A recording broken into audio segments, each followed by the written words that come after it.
तारीख को नई दुनिया अखबार में देखने को मिला वही चीज, और 14 तारीख को नव भारत अखबार में देखने को मिला वही चीज। तो हमारी जो फेसबुक चलती है उसमें फेसबुक ऑपरेट करने वाले जो हमारे साथी हैं, तो समय समय पे कोरबा की चाहे समस्या हो या जहाँ हम लोग कार्यक्रमों को अटेंड करते हैं उन चीज़ों को पोस्ट करते हैं। तो उसी में जब ये महसूस हुआ कि भाई एक वरिष्ठतम आदिवासी नेता का कहीं न कहीं अपमान है ये कि इतने सीनियर लीडर जो मध्य प्रदेश के समय 77 में विधायक और संसदीय सचिव रहे, उस समय संसदीय सचिव के सामने आईएएस और आईपीएस बैठते नहीं थे। और अभी तो पिछली सरकार में यही जो संसदीय सचिव थे वो कलेक्ट्रेट के बाहर बैठे रहते थे। ठीक है, तो पहले और आज के संसदीय सचिव में ये फर्क है। तो उसके बाद 90 में सरकार आई भाजपा की, तो वो कैबिनेट मिनिस्टर रहे। छत्तीसगढ़ बना जब 2003 में मिनिस्टर रहे, कैबिनेट मिनिस्टर रहे, होम मिनिस्टर रहे। तो उनका वो देखा तो उसमें थोड़ा सा पीड़ा हुई इस बात की कि इतने वरिष्ठतम आदिवासी नेता का आदिवासी बहुल राज्य में ये अपमान है, इसलिए हमको कष्ट हुआ। तो उसको पोस्ट किया गया। और उसके बाद कल मुझे रायपुर के मीडिया से फोन आए एक दो कि यहाँ जनसंपर्क विभाग वाले बोल रहे हैं कि समाचार को लगाओ, कलेक्टर का आदेश है और यहाँ पे आपको एक नोटिस जारी हुआ है। तो मुझे उस टाइम तक नहीं मालूम था कि कोई नोटिस जारी हुआ है। क्योंकि आपको नोटिस जारी होने के पहले ये प्रसारित कर दिया गया। हाँ, नोटिस तो शाम को हमारे आया है, वो कार्यालय में, कांग्रेस कार्यालय में देके गए हैं। और उसके पहले रायपुर मतलब ये सब नोटिस की कॉपी जा चुकी थी। सर, जो उसमें उल्लेख किया गया है और उसमें एक तरह से आदेशात्मक रूप से आपको कहा गया है कि उस पोस्ट को आप डिलीट करिए। हाँ, इसको आप किस तरह से देखते हैं? देखिए, पोस्ट को डिलीट करिए, ये उनको आदेश देने का अधिकार नहीं। पहली चीज तो मुझे, ठीक है, उनको आदेशित करने का अधिकार नहीं है कि आपको निर्देशित किया जाता है। क्योंकि मैं ना तो कलेक्टर का चपरासी हूँ और ना मैं कोई कलेक्टर का मातहत अधिकारी हूँ। जैसे एक बड़े अधिकारी जो कलेक्टर लोग नोटिस देते ना कि इस काम को करें अन्यथा आपके विरुद्ध दंडात्मक कार्रवाई की जाएगी या आपको सस्पेंड कर दिया जाएगा, तो मुझे ना तो उसको सस्पेंड करने का अधिकार है क्योंकि मैं कोई गवर्नमेंट सर्वेंट तो हूँ नहीं। वो लोक सेवक है, जन सेवक है, तो उसको एक जन सेवक को अपने दायरे में रह के काम करना चाहिए।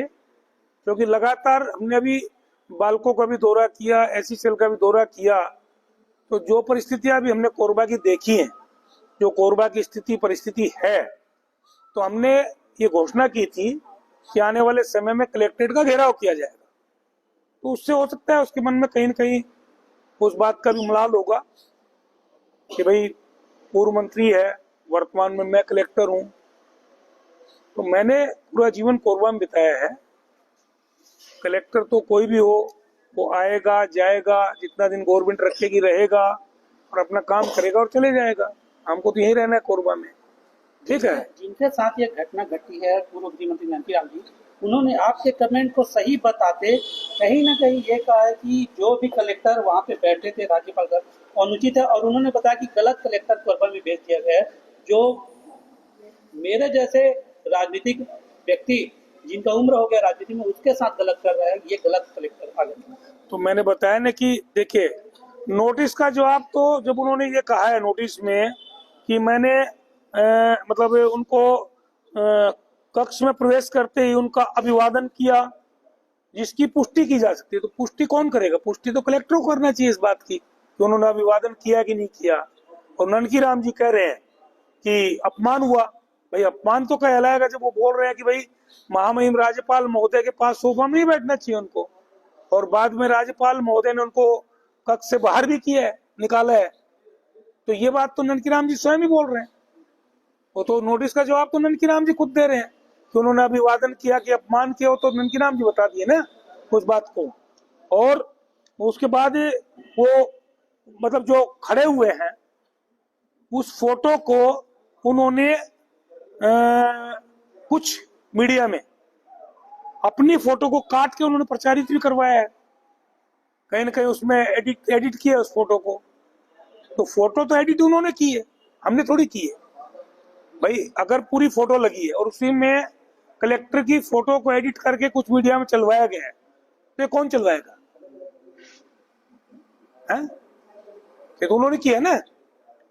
तो हमने कोई या आक्रोश या वो नहीं फैलाया है ना, हमारी कोई मनसा आक्रोश फैलाने की। हमको तो ननकीराम जी का जो हमको अपमानित महसूस हुआ और खुद को कष्ट हो, उसको कष्ट को व्यक्त किया है।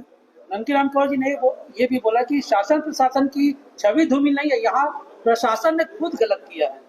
ये क्या है ननकीराम कौर? तो वही तो मैं बोल रहा हूँ, जब ननकीराम जी जो बोल रहे हैं उसी से जवाब मिल जा रहा है उस चीज का। तो उसके बाद तो खुद उनको समझना चाहिए कि जिस व्यक्ति का वो अभिवादन कर रहे हैं खड़े होके, और वो व्यक्ति उसके बाद अगर उन पे आरोप लगा रहे हैं, तो उसको पहले उनको आपस में ही इस बात को तय करना चाहिए कि उनका स्वागत सत्कार हुआ कि अपमान हुआ, पहले उन्हीं को क्लियर कर लें।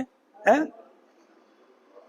कलेक्टर यदि आपको किसी और लहजे में बात बोलते हैं, निवेदन करते हैं, तो क्या गलत से नहीं? देखिए, अगर कोई भी एक पोस्ट में आदमी होता है, ऐसे बहुत सी परिस्थितियां आती हैं कि जब जैसे कोई बड़ा धरना प्रदर्शन आंदोलन करते हैं हम लोग, और जब परिस्थिति अगर शासन प्रशासन और पुलिस से जब नहीं संभल पाती, ऐसे आंदोलन भी हुआ है। गेवरा में एक आंदोलन था जिसमें लगभग हम लोग 5000 ग्रामीणों के साथ उस आंदोलन में गए थे। तो जहां घेराव था वहां वैसी परिस्थिति नहीं थी।